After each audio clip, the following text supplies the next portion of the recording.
वो तो आते ही इलेक्शन टाइम पे हैं। जब इलेक्शन होता है तो उनकी सभाएं शुरू हो जाती हैं, बाकी 4 साल तो उनके पास टाइम ही नहीं है। कि लोकसभा चुनाव 1 जून को होने वाले हैं, तो किन मुद्दों को लेकर आप आगामी चुनाव में वोट करने वाले हैं?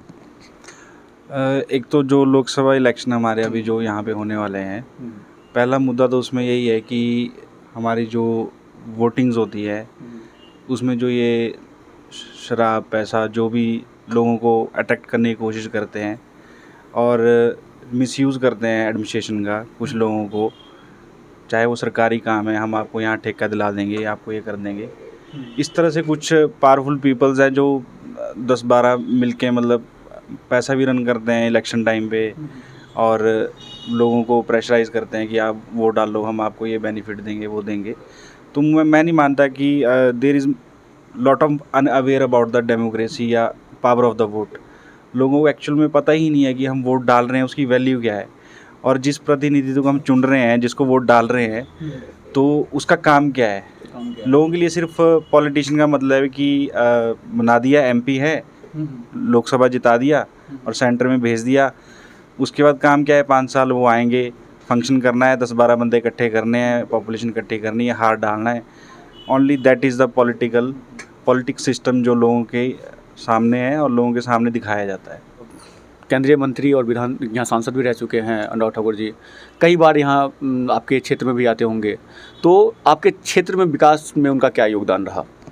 जी, तो विकास तो सिर्फ कागज़ों में है और ये जो बैनर्स लगते हैं, बोर्ड्स लगते हैं, उन पे ही लगता है कि गरीब परिवार को मदद करेंगे, ये करेंगे, जो भी है, हर किसान को उठाएंगे। लेकिन केंद्रीय मंत्री अनुराग ठाकुर जी थे, कई बार रहे, एक बार केंद्रीय मंत्री रहे हैं, 4 बार सांसद रह चुके हैं, तो क्या इन मुद्दों को, क्योंकि 4 बार आपने यहाँ से भेजा है इनको, तो कभी आपने ये चीज़ का मांग ही नहीं किया कि भाई आप मेरे लिए आप मेरे क्षेत्र में यहाँ ये लगा दीजिए, चलिए एक कम से कम कोर्ट तो हो जाना चाहिए।